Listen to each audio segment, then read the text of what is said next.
Last episode में हमने देखा था कि जिनोल एसिल से पूछता है कि वो डीमन रेल में क्या करती थी। एसिल बताती कि वो वहाँ जंग की तैयारी कर रहे थे। आगे जिनो पूछता है कि किस प्रकार की जंग। एसिल बताती है हम एक ऐसे दुश्मन के खिलाफ जंग की तैयारी कर रहे थे जिसके लिए पूरे डीमन सेना की जरूरत थी। ये सुन के जिनो हैरान हो जाता है। तभी एसिल अचानक से जितनी मुझे इजाजत थी मैंने उससे ज्यादा ही बोल दिया है, ये बातचीत अब यहाँ खत्म हो जाती है, ऐसा बार बार बोलने लगती है। जिनो समझ जाता है कि ये क्या हो रहा है। वो मन में कहता है कि ये सेम फिर से हो रहा है जैसा बरुका के साथ हुआ था जब मैंने उससे सवाल पूछा था। सिस्टम फोर्सफुली ऑपरेशन को बंद कर रहा है। इसका मतलब ये था कि इसके साथ की बातचीत में कुछ न कुछ तो क्लू था। Levelling up, instant dungeon, quest, mission, rewards, penalties and job changes, ये सारी चीजें किसी न किसी गेम के इन्वायरमेंट की तरह है। तो इसे मानने में भी कोई दिक्कत नहीं है कि ये मॉन्स्टर भी इनका कोई एलिमेंट है। आगे जिनो एसिल से पूछता है कि तुम किस पावरफुल एनिमी के साथ लड़ने की तैयारी कर रहे थे, लेकिन एसिल को अचानक से चक्कर आने लगता है और वो गिरने लगती है। लेकिन जिनो उसे पकड़ लेता है और वो मन में कह रहा होता है सिस्टम ने इस पे काफी तेजी से रिएक्ट किया जब मैंने इसे एनिमी के बारे में पूछा। इस सिस्टम की पावर अलग ही दुनिया की है।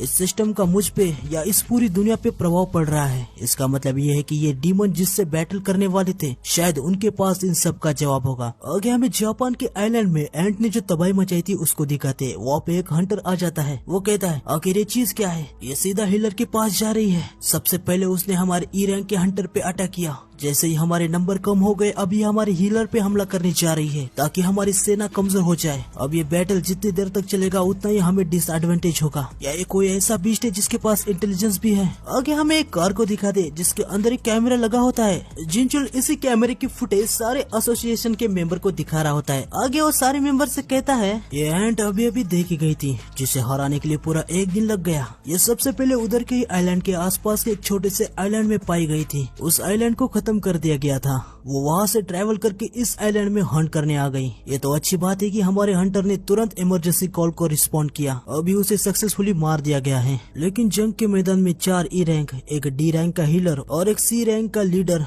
मारे गए। जंग के बीच में एक ए रैंक का हंटर ज्वाइन हुआ और उसके वजह से उस एंड को सक्सेसफुली एलिमिनेट किया गया। तभी वहाँ का एक मेंबर कहने लगता है तो तुम सीधे सीधे शब्दों में ये कहना चाहते हो कि एक हंटर को हराने के लिए कम से कम एक ए रैंक का हंटर चाहिए। आगे जिनचुल कहता है इस म्यूटेंट एंड की वजह से वहाँ के 294 रहवासियों के साथ दुर्घटना हुई है। वहाँ 108 हंटर को भेजा गया था। ऐसा कहा जा रहा है कि म्यूटेंट एंड को खतरा महसूस हुआ तो उस जगह से वो उड़ने लगी। जापान के हंटर एसोसिएशन ने कहा है कि उन्होंने ऐसे ही 108 हंटर को नहीं भेजा था। एशिया के सारे देशों में से जापान का नेटवर्क सबसे अच्छा और ऑर्गेनाइज्ड है। इससे ये पता चल जाता है कि जापान को भी कितनी ज्यादा दिक्कत हुई है। तो वो एंड्स कोरिया के मेन लैंड में आ गई तो कोई नहीं जानता कि क्या होगा। 2 मेंबर्स धीमी आवाज में बात कर रहे थे। वो कहते हैं जापान की तरह हमारे देश में भी कई लैंड्स है पर हम इतने कैपेबल नहीं है कि हर लैंड की देखरेख कर सके। आगे मिस्टर गो कहते हैं एक आइलैंड जो जेजू आइलैंड से 150 किलोमीटर दूर था उस पे अटैक हो गया। अगर वो एंट्स इतने दूर उड़ के जा सकते हैं इसका मतलब वो सिर्फ तट तक ही नहीं बल्कि पूरे मोकोपो सिटी पे उड़ने की भी क्षमता रखते हैं। आगे कुछ मेंबर कहने लगते हैं अगर उन्होंने अपना रास्ता चेंज किया तो वो नॉर्थ रीजन के जैंडो और वॉन्डर देश तक भी पहुंच सकते हैं। साउथ कोरिया सभी आइलैंड पे जापान की तरह हंटर नहीं भेज सकती।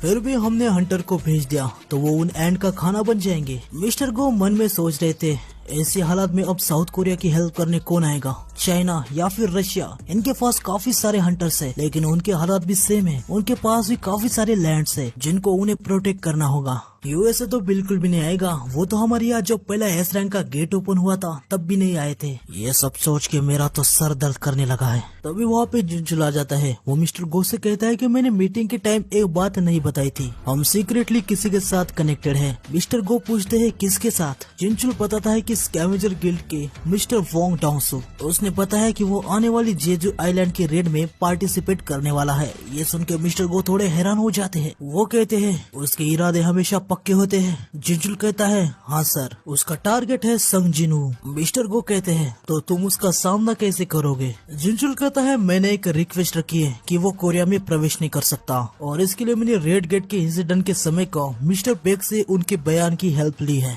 हालांकि मिस्टर वोंग अकेले हंटर नहीं है जो हमसे कनेक्टेड है। मिस्टर गो कहते हैं क्या कोई और भी है? जिंजुल बताता है एक कॉल आया था नेशनल लेवल हंटर से। फिर हमें नेशनल लेवल हंटर की हल्की से एक झलक दिखाते हैं। आगे हमें जिनो की तरफ का सीन दिखाते हैं जहाँ एसिल जाग जाती है। वो मन में कह रही थी कि मैं कब सो गई। जिनो से कहता है तो तुम जाग गई। लगता है सारे डीमन एक दूसरे के साथ फ्रेंडली नहीं है। हम देखते कि भाई जिनो ने काफी सारे डीमन को मार दिया होता है। वो कहता है इन्होंने तुम पे अटैक करने की कोशिश की। एसिल जिनो को काफी हैरानी से कहती है क्या जब मैं सो रही थी तो तुमने मुझे प्रोटेक्ट किया? तुम्हारा बहुत बहुत शुक्रिया। आगे वो बताती है कि जिन डीमन के पास इंटेलिजेंस नहीं होती उन्हें डीमन कंसिडर नहीं किया जाता और जिन डीमन के पास इंटेलिजेंस होती है वो अलग होते हैं। जिनो एसिल से पूछता है एंट्री परमिट के पास जाने के लिए कितना टाइम लगेगा? आगे हम एक कासल को देखते हैं। एसिल यहाँ पे जिनो को लेके आई थी। जिनो मन में कह रहा था एक डीमन कासल के अंदर और एक डीमन कासल। एसिल एक गार्ड से पूछते है कि मेरे फादर कहाँ पर है। गार्ड उसे बताता है कि लेडी एसिल वो थ्रोन वाले रूम में है। वो गार्ड जिनो को देखता है और वो एसिल से कहता है कि आपके पीछे ये इंसान कौन है? एसिल कहती है कि ये मेरा काफी इम्पोर्टेंट गेस्ट है, जरा रिस्पेक्ट दिखाओ। आगे वो दोनों थ्रोन वाले रूम में आ जाते हैं। एसिल अपने फादर से कहती है फादर मैं अपने साथ किसी को लाई हूँ। जिनो मन में कहता है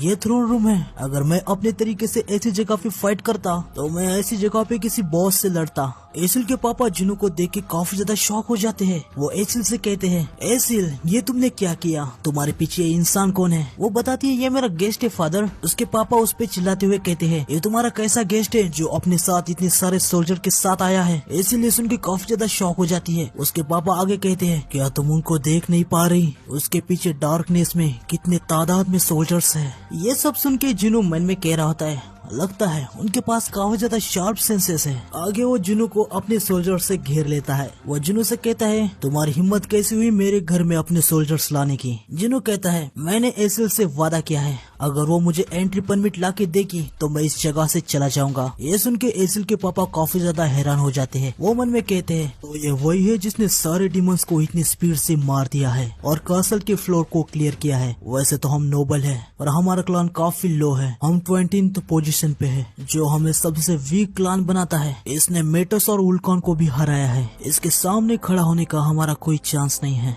आगे वो जिनो से कहते हैं तो तुम्हें बस एंट्री परमिट चाहिए। लेकिन तभी जिनो एकदम से एसिल का कंधा पकड़ लेता है और कहता है मेरी और एक गुजारिश है, मैं इसे थोड़ी देर के लिए अपने साथ ले जाना चाहता हूँ। वो मन में कहता है एसिल ने मुझे कहा था कि ऊपर वाले फ्लोर के परमिट की भी लोकेशन उसे पता है। उनको ढूंढने के लिए मुझे इसकी गाइड की जरूरत पड़ेगी। और लगता है मैंने कुछ गलत कह दिया। हम देखते हैं कि एसिल के पापा काफी ज्यादा गुस्से में आ जाते हैं। आगे हम देखते हैं कि सभी लोग खाना खाने बैठ जाते हैं। जिन्होंने उनको बता दिया कि उसे एसिल को अपने साथ गाइड के लिए ले जाना है। एसिल के पापा जिनो से कहते हैं तो तुम्हें एंट्री परमिट और गाइड चाहिए, बस इतना ही ना? जिनो मन में कह रहा होता है शायद इनको पहले गलतफहमी हो गई थी जब मैंने इनसे पूछा था कि मुझे एसिल को अपने साथ ले जाना है। आगे एसिल के पापा अपने मन में कह रहे होते हैं एक ह्यूमन के साथ बातचीत करना हमारे प्राइड के खिलाफ है, पर मुझे पता है ये मॉन्स्टरस ह्यूमन उन डार्क सोल्जर का मास्टर है, मुझे इसके साथ बैटल नहीं करनी चाहिए। फिर वो जिनो को कहते हैं तुम मेरी बेटी को खतरे में तो नहीं डालोगे? जिनो मन में कहता है एक मॉन्स्टर जो अपनी बेटी की चिंता कर रहा है। जिनो से कहता है मैं वादा करता हूँ उसे कोई भी खतरा नहीं होगा। फिर एसिल के फादर जिनो को एंट्री परमिट दे देते हैं जिससे जिनो अब ऊपर के फ्लोर में भी जा सकता है। वो एसिल से कहता है क्या हम अभी निकल सकते हैं? एसिल भी कहती है ठीक है। तभी सिस्टम का जिनो के लिए एक मैसेज आता है कि एक डीमन नोबल उसके पार्टी में ज्वाइन होना चाहती है। जिनो मन में कहता है एक पार्टी सिस्टम, हमें इसके बारे में और थोड़ी इन्फॉर्मेशन दी जाती है। पार्टी मेंबर्स दूसरे फ्लोर में जाने के लिए डेविएशन सर्कल को यूज कर सकते हैं। साथ ही बैटल में जितने ज्यादा मेंबर्स अपना जितना ज्यादा योगदान देंगे उसके हिसाब से उन्हें एक्सपीरियंस पॉइंट भी मिलेंगे। जिनो को ये सारी बातें समझ में आ जाती है। वो एसिल को खतरे में बिल्कुल भी नहीं डाल सकता था, इसलिए वो एसिल से कहता है अगर हम किसी भी बैटल में फंस जाएंगे तो तुम बैटल में आने की सोचना तक नहीं, मैं खुद सब कुछ देख लूंगा। ये सुन के एसिल ब्लश करने लगती है और ओके कहती है। आगे वो डेविएशन सर्कल से ऊपर वाले फ्लोर पे आ जाते हैं। जिनो एसिल से पूछता है तुम्हारे हॉर्स के बिना तुम ठीक हो? एसिल बताती है सिर्फ पार्टी मेंबर को ही दूसरे फ्लोर पे जाने की इजाजत है, तो मैं अपना हॉर्स अपने साथ नहीं ला सकती। तभी एसिल अपना बैग खोलती है और उसके अंदर से जिनो को एक शराब की बोतल देती है। आगे वो कहती है कि गर्ल्स क्लान के चीफ को ये शराब काफी ज्यादा पसंद है, मेरे फादर ने हर क्लान के लिए एक न एक गिफ्ट की तैयारी करके रखी है। जिनो उसे कहता है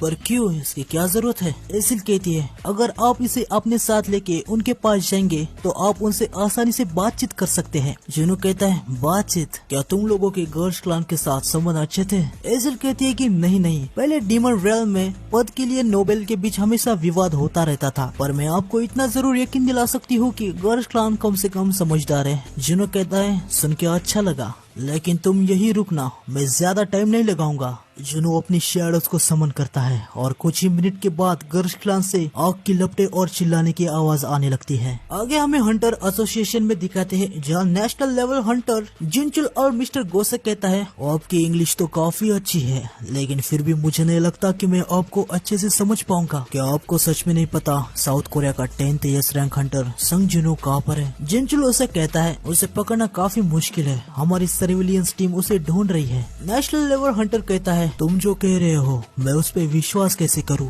जिनचुल उनसे कहता है साउथ कोरिया के हंटर एसोसिएशन इतनी भी नादान नहीं है कि वो एक नेशनल लेवल के हंटर को झूठ बोले। ये सुन के नेशनल लेवल का हंटर कहता है ये बात भी ठीक है। आगे वो मिस्टर गोसेक कहते हैं मैंने सुना मेरे आदमी डोंगसू ने कोरिया में कुछ लफड़ा कर दिया था, वैसे वो एक एस रैंक का हंटर है तो हम भी उससे कुछ नहीं कह सकते कि वो क्या करे या क्या ना करे। ये सुन के मिस्टर गो अपने मन में कह रहे होते हैं इसने उससे अपना आदमी क्यों कहा? वो तो ऐसे कह रहा है जैसे वोंग डोंगसू एक अब अमेरिकन हंटर है। आगे नेशनल लेवल हंटर कहता है संग जुनू की बात को छोड़ो, पर मैं यहाँ पर एक और भी बात पूछने आया था कि साउथ कोरिया के हंटर एसोसिएशन ने वोंग डोंगसू को देश के अंदर आने से मना कर दिया है। मुझे लगा ही था कि आप लोग इतना आगे जाओगे और ये सब करोगे। मिस्टर गो कहते हैं कि हाँ तुम सही कह रहे हो। फिर वो दोनों शेक हैंड करते हैं। नेशनल लेवल हंटर कहता है तो अभी हमारे पास कहने के लिए कुछ भी नहीं है, अगर फ्यूचर में मुझे कुछ चाहिए होगा तो मैं फिर से कॉल करूंगा। मिस्टर गो मन में कहते हैं इसके सामने तो मैं किसी बच्चे जैसा हूँ।